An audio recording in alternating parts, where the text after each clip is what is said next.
സുഹൃത്തുക്കളെ, ഹൈക്കോടതി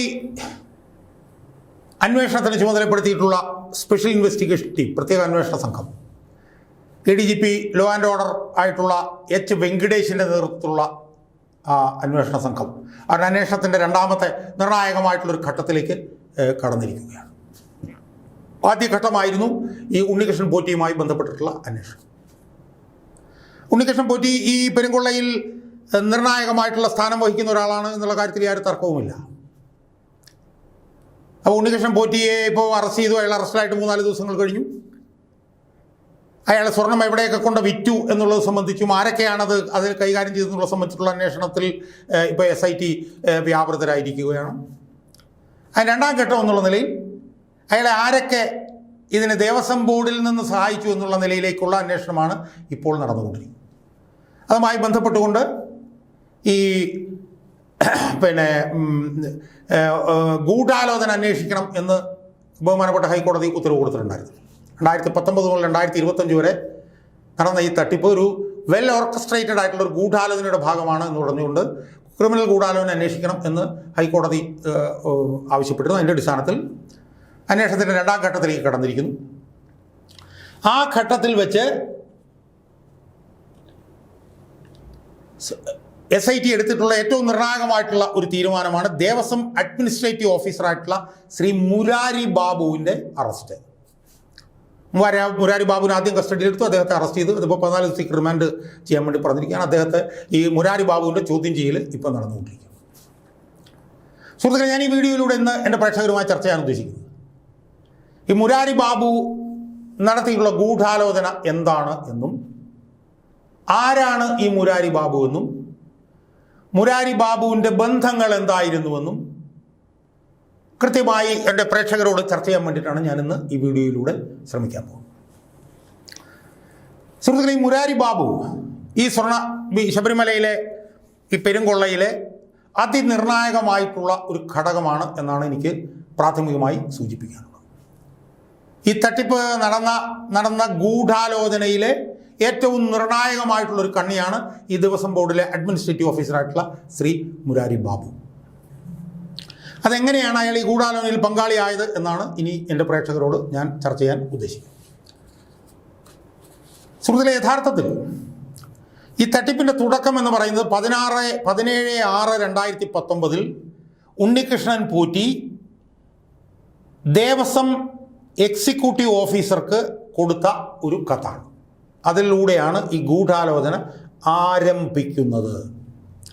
ആ കത്തിൽ ഉണ്ണികൃഷ്ണൻ പോറ്റി എന്താ പറഞ്ഞത്? അദ്ദേഹം പറഞ്ഞത്, ശബരിമല ശ്രീകോവിലിൻ്റെ വാതിലിന് ഇരുവശവുമുള്ള ദ്വാരപാലകരെ പൊതിഞ്ഞിട്ടുള്ള തകിടുകളുടെ അറ്റകുറ്റപ്പണികൾ പരിഹരിച്ച് സ്വർണം പൂശി സമർപ്പിക്കാമെന്നും കൂടാതെ ശ്രീകോവിലിൻ്റെ തെക്കും വടക്കും മൂലകളിൽ പൊതിഞ്ഞിട്ടുള്ള ചെമ്പു തകിടുകളും സ്വർണം പൂശി തൻ്റെ പൂർണ്ണ ചെലവിലും ചുമതലയിലും സമർപ്പിക്കാം എന്ന് അതിന് അനുവാദം നൽകണം എന്നും പറഞ്ഞുകൊണ്ട് 17/6/2019 ശബരിമല ദേവസ്വം എക്സിക്യൂട്ടീവ് ഓഫീസർക്ക് ഉണ്ണികൃഷ്ണൻ പോറ്റി നൽകിയ കത്താണ് ഈ ഗൂഢാലോചനയുടെ ഒന്നാമത്തെ ഭാഗം. അതായത് ദ്വാരപാലകരെ പൊതിഞ്ഞിട്ടുള്ള തകിടുകൾ, ശ്രീകോവിലിൻ്റെ തെക്കും വടക്കും മൂലകളിൽ പൊതിഞ്ഞിട്ടുള്ള ചെമ്പ് തകിടുകൾ, അതിലൊക്കെ സ്വർണം പൂശാം. അപ്പോൾ അവിടെ തന്നെ ഗൂഢാലോചന ആരംഭിക്കുന്നു. കാരണം എന്താ? ശ്രീകോവിലുകളിൽ പൊതിഞ്ഞിട്ടുള്ള ചെമ്പ് തകിടുകളല്ല, ദ്വാരപാലകരെ പൊതിഞ്ഞിട്ടുള്ളത് ചെമ്പ് തകിടുകളല്ല.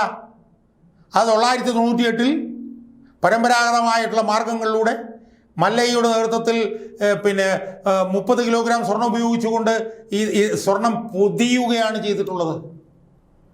അപ്പം സ്വർണം പൊതിഞ്ഞു എന്നിരിക്കെ അത് സ്വർണ്ണമല്ല ചെമ്പ് തകിടുകളാണ് എന്നുള്ള, ആ ചെമ്പ് തകിടുകളിൽ സ്വർണം പൂശാമെന്നുമുള്ള ഉണ്ണികൃഷ്ണൻ പോറ്റിയുടെ 17/6/2019 ഈ ഗൂഢാലോചന ആരംഭിക്കുന്നത്. അത് 17/6/2019 കത്ത് കൊടുക്കുന്നു. ഈ അപേക്ഷയെക്കുറിച്ച് ശബരിമല തന്ത്രിയുടെ രേഖാമൂലമുള്ള അഭിപ്രായം വാങ്ങി ആ അഭിപ്രായവും ചേർത്ത് 17/6/2019 തന്നെ അന്നത്തെ Sabarimala Devaswom administrative officer Murari Babu Sabarimala Devaswom executive officer Sudheesh കുമാറിന് ഒരു കത്ത് നൽകി. അപ്പോൾ ഉണ്ണികൃഷ്ണൻ പോറ്റിയുടെ ഈ കത്ത് വാങ്ങുന്നു. കത്ത് വാങ്ങുന്നതിനെ തുടർന്ന് അത് സംബന്ധിച്ചിട്ടുള്ള തന്ത്രിയുടെ അഭിപ്രായം കൂടെ വാങ്ങി Devaswom executive officer Murari Babu, Devaswom administrative officer Murari Babu Devaswom executive officer Sudheesh കുമാറിന് ഒരു കത്ത് നൽകുന്നു അന്നേ ദിവസം തന്നെ. അപ്പോൾ ആ കത്തിലാണ് യഥാർത്ഥത്തിൽ ആദ്യത്തെ ഗൂഢാലോചനയുടെ പങ്കുവരുന്നത്. എങ്ങനെയാണ്? ദ്വാരപാലകരിലും തെക്കും വടക്കും മൂലകളിൽ പൊതിഞ്ഞിട്ടുള്ള ചെമ്പ് തകിടുകളിലും പൂശിയിട്ടുള്ള സ്വർണം കുറഞ്ഞ് ചെമ്പ് തെളിഞ്ഞതിനാൽ എന്നാണ് തന്ത്രി പറയുന്നത്. സ്വർണം കുറഞ്ഞ് ചെമ്പ് തെളിഞ്ഞു. എന്നാൽ അത് മാറ്റിയിട്ട് മുരാരി ബാബു എന്ത് ചെയ്തു? തൻ്റെ കത്തിൽ ദ്വാരപാലകരെ പൊതിഞ്ഞിട്ടുള്ള ചെമ്പ് തകിടുകളും തെക്കും വടക്കും മൂലകളിൽ ഘടിപ്പിച്ചിട്ടുള്ള ചെമ്പ് പാളികളും ആണ് സ്വർണം പൂശാൻ ഉണ്ണികൃഷ്ണൻ നമ്പൂതിരിക്ക് കൊടുക്കേണ്ടത് എന്ന് ഇയാൾ പറയുന്നു. അപ്പോൾ യഥാർത്ഥത്തിൽ ഈ ഗൂഢാലോചനയുടെ തുടക്കം എന്ന് പറയുന്നത്, അല്ലെങ്കിൽ അതിൻ്റെ വേണമെങ്കിൽ രണ്ടാം ഘട്ടം എന്ന് പറയാവുന്നത്, ഇതെല്ലാം സ്വർണം പൊതിഞ്ഞതാണെന്ന് അറിഞ്ഞിട്ടും ആ കത്തിൽ മുരാരി ബാബു മാറ്റം വരുത്തി ചെമ്പ് തകിടുകളാണ്, ദ്വാരപാലക ശില്പങ്ങളും ശ്രീകോവിലിൻ്റെ തെക്കും വടക്കും ഘടിപ്പിച്ചിട്ടുള്ളത് ഒക്കെ ചെമ്പ് പാളികളാണ് എന്ന് ആ കത്തിൽ മുരാരി ബാബു മാറ്റം വരുത്തുന്നു. അപ്പോൾ യഥാർത്ഥത്തിൽ ഇത് ചെമ്പ് തകിടുകളാണ് എന്ന് പറഞ്ഞുകൊണ്ട് ഉണ്ണികൃഷ്ണൻ പോറ്റിയെ കൊണ്ട് കത്ത് കൊടുപ്പിച്ചതിന് പുറകിലും മുരാരി ബാബുവിന് പങ്ക് ഉണ്ടാവാൻ സാധ്യതയുണ്ട്. എന്തായാലും ദേവസ്വത്തിലെ ഉന്നത ഭരണാധികാരികൾക്ക് കൊടുത്തിട്ടുള്ള കത്തിൽ ഇത് ചെമ്പ് തകിടുകളാണ് എന്ന് മാറ്റിയതാണ് മുരാരി ബാബു വരുത്തിയിട്ടുള്ള ഏറ്റവും പ്രധാനപ്പെട്ട മാറ്റം. അതാണ് ഗൂഢാലോചനയുടെ ഏറ്റവും പ്രധാനപ്പെട്ട ഒരു ഭാഗം. കാരണം അന്വേഷണ സംഘത്തിന് പറഞ്ഞിട്ടുണ്ട് ഇയാൾ 2008 അയാൾ 998 ശബരിമലയിൽ ഉണ്ടായിരുന്നു. ആ സമയത്താണ് ഇത് സ്വർണം പൊതിഞ്ഞിട്ടുള്ളത്.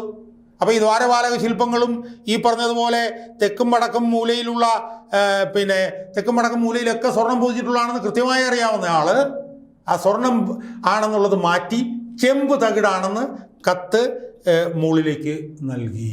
അതാണ് ഏറ്റവും പ്രധാനപ്പെട്ട മുരാരി ബാബു നടത്തിയിട്ടുള്ള ഒരു ഗൂഢാലോചന.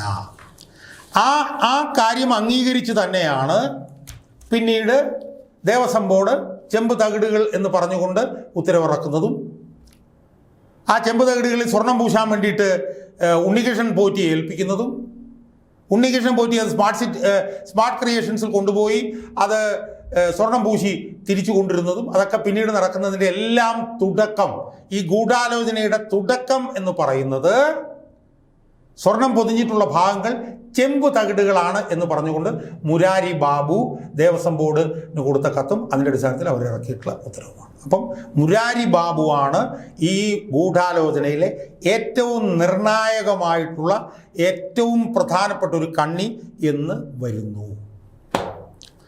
സുഹൃത്തുക്കളെ, ഇനി നമുക്ക് ഈ അഡ്മിനിസ്ട്രേറ്റീവ് ഓഫീസറായിട്ടുള്ള ഈ മുരാരി ബാബു ആരാണ് എന്നുകൂടി നമ്മൾ മനസ്സിലാക്കുമ്പോഴാണ് ഇതിൻ്റെ ബന്ധം എത്ര അത്യുന്നതങ്ങളിലാണ് കിടക്കുന്നത് എന്ന് നമുക്ക് മനസ്സിലാക്കാൻ കഴിയും. സുഹൃത്തുക്കളെ, ഈ മുരാരി ബാബു എന്ന് പറഞ്ഞാൽ അയാൾ പെരുന്നക്കാരനാണെന്ന് മാത്രമല്ല അയാൾ CPMൻ്റെ പ്രവർത്തകനാണ്. CPMൻ്റെ പ്രവർത്തകനാണ് മുരാരി ബാബു എന്നുള്ളതാണ് ഏറ്റവും പ്രധാനപ്പെട്ട ഒരു കാര്യം. എന്ന് മാത്രമല്ല CPMൻ്റെ ദേവസ്വം എംപ്ലോയീസ് യൂണിയൻ ഉണ്ട്.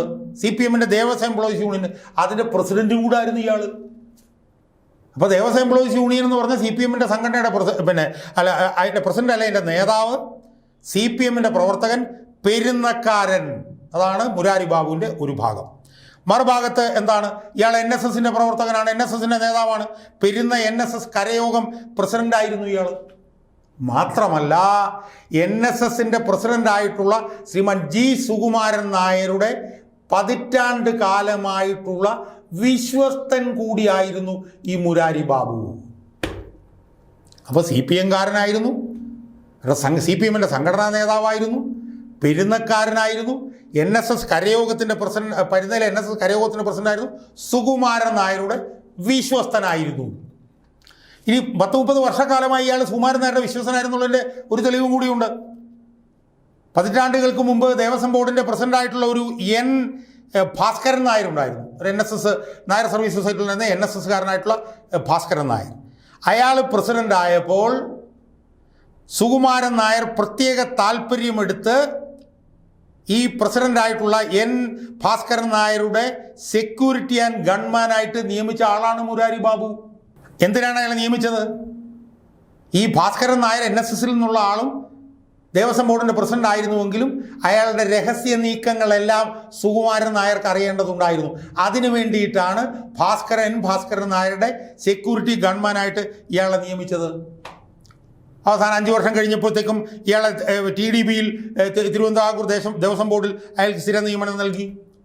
അവിടുന്നാണ് ഈ സെക്യൂരിറ്റി ഗൺമാനായിരുന്ന മുരാരി ബാബു വളർന്ന് ഡെപ്യൂട്ടി കമ്മീഷണറായിട്ട് അയാൾ മാറിയത്. കൊടി അഴിമതിക്കാരനാണ്. ഇരുന്ന സ്ഥലങ്ങളിൽ മുഴുവൻ അഴിമതി നടത്തിയിട്ടുള്ള ആളാണ്. അപ്പം ഇതിൻ്റെ ഗൂഢാലോചനയ്ക്ക് തുടക്കം കുറിച്ച മുരാരി ബാബു ആരായിരുന്നു? CPM കാരനായിരുന്നു. അവിടുത്തെ ദേവസ്വം ബോർഡിലെ CPM സംഘടനയുടെ നേതാവായിരുന്നു. പെരുന്ന NSSൻ്റെ കരയോഗത്തിൻ്റെ പ്രസിഡൻ്റായിരുന്നു. സുകുമാരൻ നായരുടെ ഏറ്റവും അടുത്ത ആളും വിശ്വസ്ത വിനീത വിധേയനുമായിരുന്നു. സുകുമാരൻ നായർ നിയമിച്ച ഭാസ്കരൻ നായർ എന്ന് പറഞ്ഞ NSSകാരനായിട്ടുള്ള പ്രസിഡന്റിൻ്റെ രഹസ്യ നീക്കങ്ങൾ അറിയാൻ അയാളുടെ ഗൺമാനായി സുകുമാരൻ നായരുടെ പ്രത്യേക താല്പര്യപ്രകാരമാണ് മുരാരി ബാബുവിനെ നിയമിച്ചത്. അവസാനം 5 വർഷം കഴിഞ്ഞപ്പോഴത്തേക്ക് അയാളെ സ്ഥിരപ്പെടുത്തി. അവിടുന്ന് അയാൾ പടിപടിയായി ഉയർന്ന് അയാൾ ഇപ്പോൾ അറസ്റ്റിലാകുമ്പോൾ ഡെപ്യൂട്ടി കമ്മീഷണറായിരുന്നു. അപ്പോൾ ഇതിൽ നിന്ന് കാര്യങ്ങൾ വളരെ ക്ലിയർ അല്ലേ സുഹൃത്തുക്കളെ? മുരാരി ബാബുവാണ് ഗൂഢാലോചനയിലെ പ്രധാനപ്പെട്ട പങ്കാളി. അയാൾ CPM കാരനായിരുന്നു. അയാൾ NSSകാരനായിരുന്നു. അയാൾ സുകുമാരൻ നായരുടെ വിശ്വസ്ത വിനീത വിധേയനും വത്സല ശിഷ്യനുമായിരുന്നു. അപ്പോൾ ഇതാണ് മുരാരി ബാബു ആരാണ്, അയാൾക്ക് ഗൂഢാലോചനയിലുള്ള പങ്കെന്താണ്, അയാൾ ആരുടെ വിശ്വസ്തനായിരുന്നു, അയാൾ ആരായിരുന്നു. 2 വ്യക്തിത്വം ഉണ്ടായിരുന്നു അയാൾക്ക്. അയാൾ ഒരു വശത്ത് CPM കാരനായിരുന്നു, 2 NSSൻ്റെ സംസ്ഥാന ജനറൽ സെക്രട്ടറി G സുകുമാരൻ നായരുടെ വിശ്വസ്ത വിനീത വിധേയനായിരുന്നു. അപ്പോൾ ഇതിൽ കൂടുതൽ നമ്മൾ ഇനി ഇതുമായി ബന്ധപ്പെട്ട് എന്തെങ്കിലും വിശദീകരിക്കേണ്ടതുണ്ടോ സുഹൃത്തുക്കളെ?